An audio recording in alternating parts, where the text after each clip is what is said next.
Bom dia, meus queridos irmãos e irmãs. Bom dia, meus amigos. Que a graça do Senhor esteja sobre a sua vida, sobre a sua família. Que a bendita alegria do Senhor seja a sua força para mais um dia. Estou aqui no meu quintal, um lugar onde para mim é um lugar terapêutico, é um lugar que faz muito bem, me dá muita alegria cultivar, cuidar e colher também frutos daqui. E isso me alegra nesse tempo difícil, onde nós estivemos isolados. Eu penso que esse lugar foi fundamental. E eu louvo a Deus por isso. E é daqui que eu quero compartilhar uma palavra para o nosso coração, para a nossa edificação. Quero ler no Salmo 32 e também em 1 João, capítulo 1. Salmo 32 diz assim: a bem-aventurança de quem recebe o perdão. O salmista Davi conta a experiência dele nesse salmo, falando assim: bem-aventurado aquele cuja iniquidade é perdoada, cujo pecado é coberto. Bem-aventurado o homem a quem o Senhor não atribui iniquidade e em cujo espírito não há dolo.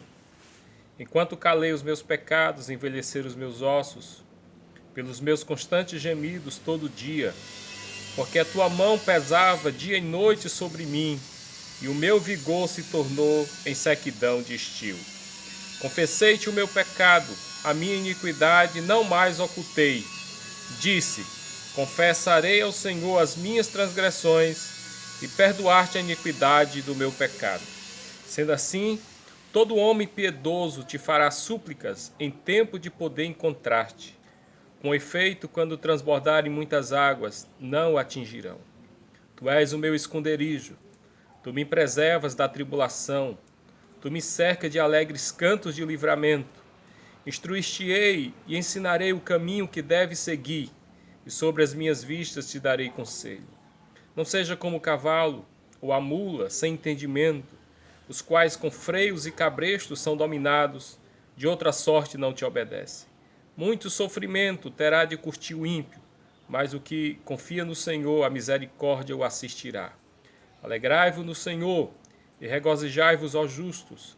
Exultai, vós todos que sois retos de coração.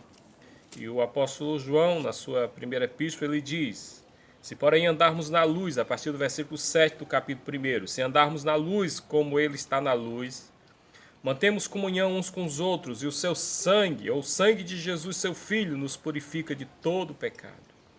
Se dissermos que não temos pecado nenhum, a nós mesmos nos enganamos, e a verdade não está em nós. Se confessarmos os nossos pecados, ele é fiel e justo para nos perdoar os pecados e nos purificar de toda injustiça. Se dissermos que não temos cometido pecado, fazemo-lo mentiroso, e a sua verdade, a sua palavra não está em nós. Filhinhos meus, essas coisas vos escrevo para que não pequeis. Se todavia alguém pecar, temos advogado junto ao Pai, Jesus Cristo, o justo, e ele é a propiciação pelos nossos pecados, e não somente pelos nossos próprios, mas pelos do mundo inteiro. Amém. No Salmo 32 nós lemos Davi compartilhando como ele se sentiu, como ele estava, como ele passou depois de um tempo em que ele calou o seu pecado, em que ele guardou, tentou ocultar o seu pecado. Nós conhecemos a história, né? Que Davi, infelizmente, caiu em adultério, teve uma experiência muito difícil na sua vida, um lapso, uma queda cruel, grande. Adulterou com Betseba, mulher do soldado Urias, tramou ainda a morte de Urias para, de alguma forma, esconder o seu pecado, porque logo depois ele casa com Betseba, que está grávida, né, que ele já tinha engravidado, e assim ele passa por herói em vez de um grande vilão como ele foi nessa história. A verdade é que a gravidez toda Davi escondeu, ninguém sabia, pensava que ele era um herói e tinha acolhido uma viúva, mas até que o Senhor enviou o profeta Natã para confrontá-lo, já bem próximo do menino nascer, do seu filho nascer. E nessa confrontação foi que ele confessa o Senhor. No Salmo 51 ele confessa, faz a confissão de pecados. E no Salmo 32 então ele está diante dessa experiência contando para nós como é libertador, como é importante nós confessarmos os nossos pecados, como é importante nós nos encontrarmos em paz diante do Senhor, em comunhão, né? Quando o Senhor não atribui a nós iniquidade nenhuma, como ele diz no versículo 2, bem-aventurado o homem a quem o Senhor não atribui iniquidade e cujo espírito não adola. Então eu quero falar nesta manhã sobre o poder libertador da confissão, sobre confissão que é uma das disciplinas espirituais muito importantes, né? E quando nós tratarmos de confissão, nós precisamos compreender algumas verdades que estão aí por trás ou estão em voga em relação a esta prática, a essa disciplina espiritual, a esta verdade. A primeira coisa que nós precisamos entender, queridos, dentro da teologia, por isso que eu li o texto do Novo Testamento e para corroborar aqui com o texto do Antigo, é que nós somos pecadores. Nós devemos confessar porque nós somos pecadores, essa é a nossa condição. Embora tenhamos tido o perdão de Cristo, a justificação pela fé, embora tenhamos recebido o perdão de Cristo, mas nós ainda mantemos esta natureza que milita contra o Espírito, a carne milita contra o Espírito, e nós somos pecadores. Então nós devemos confessar pela nossa condição de pecadores. Pecadores, é verdade, perdoados, remidos, justificados pelo sangue de Jesus, redimidos, comprados pelo sangue de Jesus, mas nós continuamos pecadores. E é isso que o apóstolo João diz: se dissermos que não temos pecados, somos mentirosos. Então a primeira coisa que nós precisamos fazer é admitir a nossa condição, é não calar o nosso pecado, é não manter uma vida de aparência ou de arrogância, achando que nós somos perfeitos, que nossa santidade é uma santidade perfeita. Então nós estamos no processo, nós estamos no desenvolvimento dessa salvação, quando por temor ao Senhor nós obedecemos, nós procuramos fazer o máximo para agradar o Senhor, mas nós sabemos que nós somos pecadores.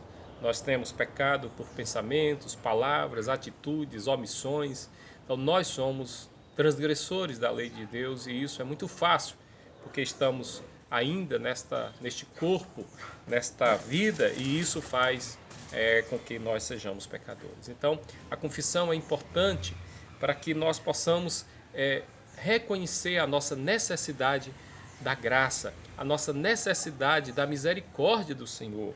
E o texto diz isso aqui, o texto diz assim, olha, muito sofrimento terá de curtir o ímpio, mas o que confia no Senhor, a misericórdia o assistirá.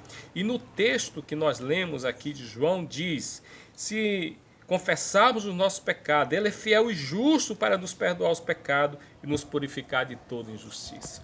Então a confissão é um meio de nós confessarmos não só os nossos pecados, mas confessarmos a nossa fé na graça, na misericórdia do Senhor Jesus.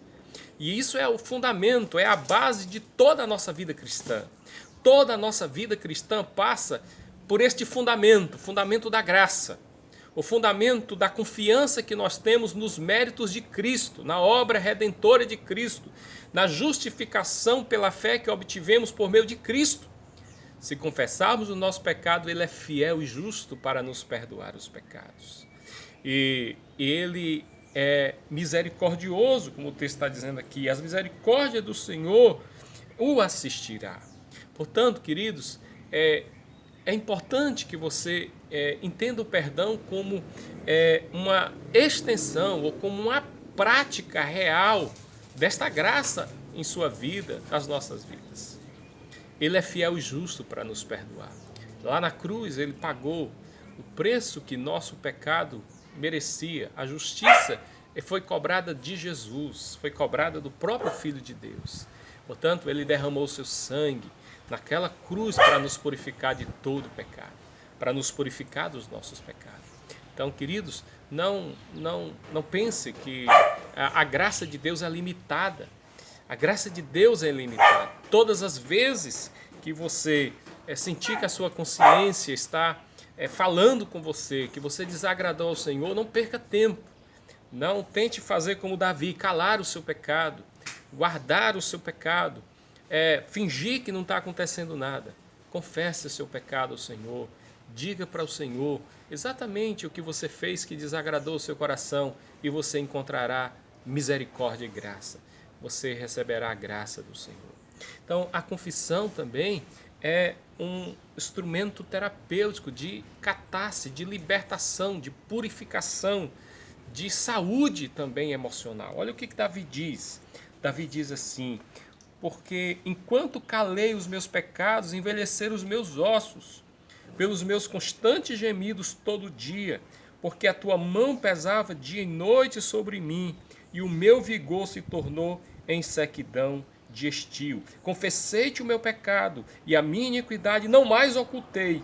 Disse: confessarei ao Senhor as minhas transgressões, e tu perdoaste o meu pecado. Portanto, para Davi, a confissão foi uma espécie de catarse, de purificação, de libertação. E não foi só para Davi. Para todos que se acham cobertos, envoltos em culpa, envoltos em sentimentos de culpa, em opressões malignas que muitas vezes vêm sobre nós, tirando a nossa alegria, transformando o nosso humor em sequidão, transformando a nossa alegria em amargura. Para todos que se encontram carregando culpas, porque fizeram algo que desagradaram a Deus ou que feriram alguém, fizeram algo que carregam consigo essa dor na consciência, na culpa. A confissão e a confiança nesta graça, a confiança no poder libertador do Senhor, isso é fundamental para a nossa saúde emocional. Davi disse que enquanto ele calou, os seus ossos foram envelhecendo, o seu vigor se tornou em sequidão de estio. Então tem muita gente doente, tem muita gente emocionalmente doente, porque guarda culpa, guarda sentimentos de culpa, não se perdoam e nem aceitam e nem recebem o perdão de Deus, ou não confiam no perdão de Deus. Estão se punindo, estão se ferindo na alma, estão guardando sentimentos ruins dentro de si, porque não conseguem, ou por sofrimento, autoimposição de sofrimento, ou porque são carrascos demais consigo, ou muitas vezes porque são indiferentes à palavra, não temem a Deus e vivem distante da graça de Deus sem temor a Deus. Então, dois extremos. Uns que são indiferentes, são cínicos, pecam e não sentem mais dor na consciência, estão com a sua consciência cauterizada, isso é uma forma doentia de se viver. Ou outros que têm excesso demais de dor na consciência, isto é, não conseguem se apoderar da graça, vivenciar a graça, experimentar a graça, viver a graça, e vivem se martirizando, se punindo, se autodestruindo emocionalmente, porque não conseguem tomar posse ou se apoderar da graça do Senhor. Portanto, Davi, ele percebeu a sua situação, o seu sentimento, as suas emoções doentes, o seu estado emocional doente. Ele disse: o que eu tenho que fazer é confessarei ao Senhor as minhas transgressões e Ele perdoará a minha iniquidade. E o Senhor perdoou a iniquidade. E ele diz aqui: sendo assim, todo homem piedoso te fará súplicas em tempos de poder encontrar-te. Com efeito, quando transbordares muitas águas, não o atingirão. Tu és o meu esconderijo, tu me preservas da tribulação, tu me cerca de alegres cantos de livramento.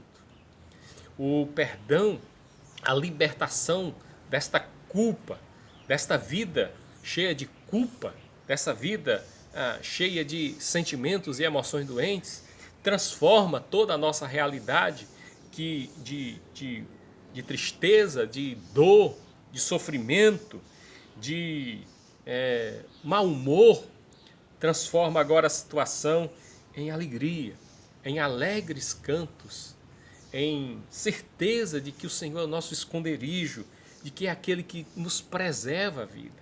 Portanto, o perdão e os seus efeitos trazem vida, trazem alegria, trazem coisas positivas para o nosso coração e para a nossa caminhada.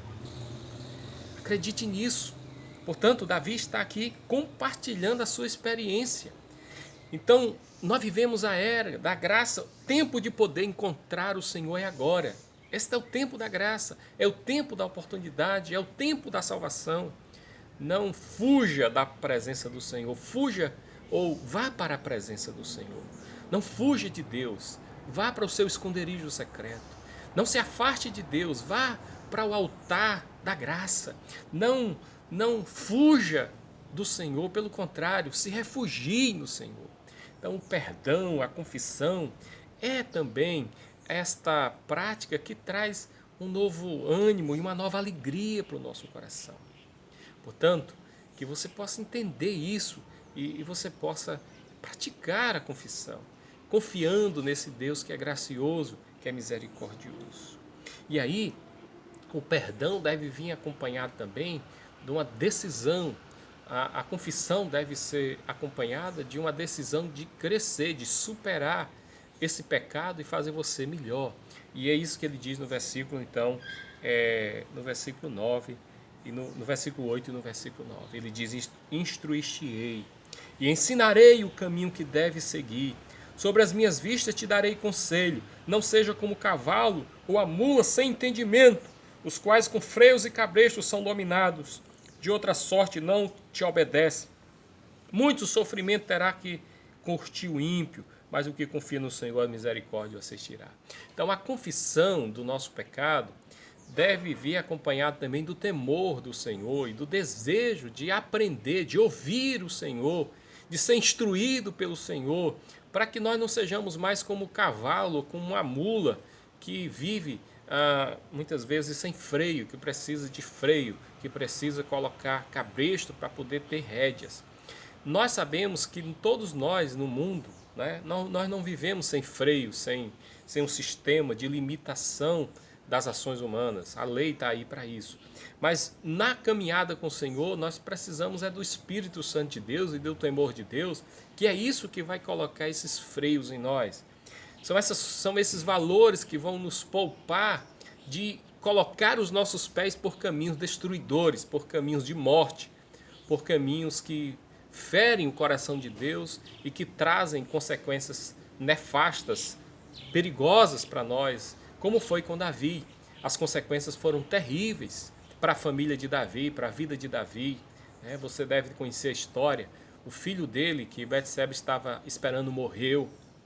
Houve incesto na sua família, houve assassinato na sua família, houve sedição na sua família, houve tantas revoltas na sua família. E no final ele vai perder filhos, vão morrer por conta de toda uma consequência do seu pecado.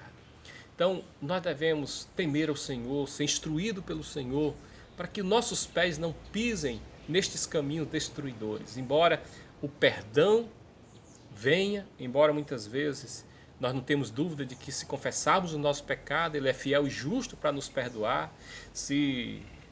Ele diz, João diz, eu escrevo essas coisas para que não pequeis, não é para você brincar com a graça e para que você...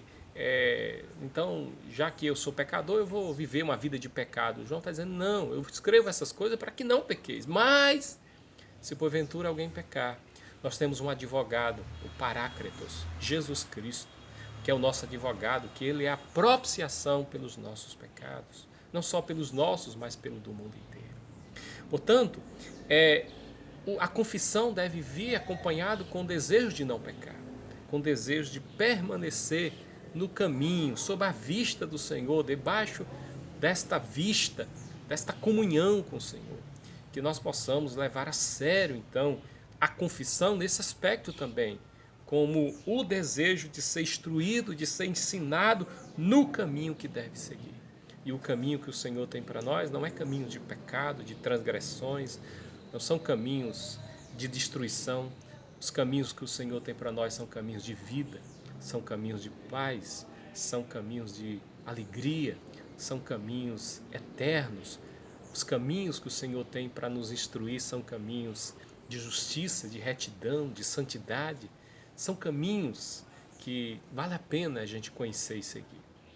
Portanto, que nós possamos nos alegrar nessa certeza, nesta bênção, nesta graça que nós temos em relação ao perdão. E é tanto que ele termina nos convidando a nos alegrarmos. Ele diz: alegrai-vos no Senhor e regozijai-vos, ó justo, exultai vós todos que sois retos de coração. Então nós somos retos de coração por causa da justiça de Cristo que foi atribuída, que foi imputada a nós. Se nós temos alguma justiça, alguma retidão, é por causa da graça em nossas vidas.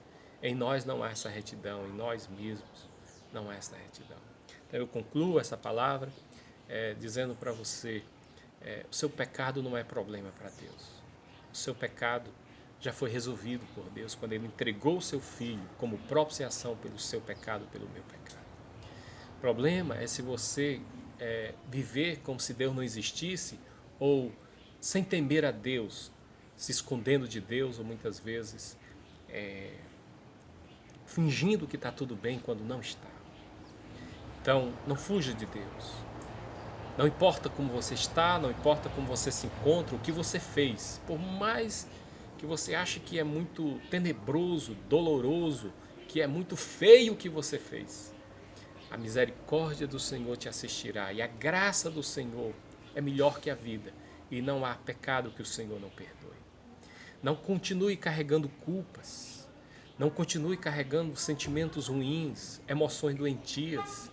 Se liberte, entregue o seu caminho ao Senhor, entregue sua vida ao Senhor, confesse a Ele tudo que te incomoda, tudo que te destrói, que está te incomodando, tudo aquilo que te fere, e receba a graça, o perdão, a misericórdia, a bondade do Senhor. E que o Senhor possa colocar no seu coração o desejo de aprender a andar com Ele, aprender a obedecer a Ele, aprender a ser um servo e uma serva dEle. Que Deus nos ajude nessa caminhada. Quando nós tropeçarmos, que nós possamos nos levantar e nós possamos nos apoderar desta graça e aprender do Senhor, ser ensinado pelo Senhor a seguir o seu caminho de vida, o seu caminho de paz. Que Deus nos abençoe e que você possa se alegrar pelo perdão, pela graça, pela misericórdia, pela justificação, pela redenção, pela propiciação, porque o Senhor é fiel e justo e o sangue de Jesus Cristo, seu Filho, nos purifica de todo pecado. Bendita a graça, bendito o Filho de Deus que veio para nos libertar e nos dar vida. Que Deus abençoe sua vida, que Deus abençoe o seu dia ricamente, em nome de Jesus.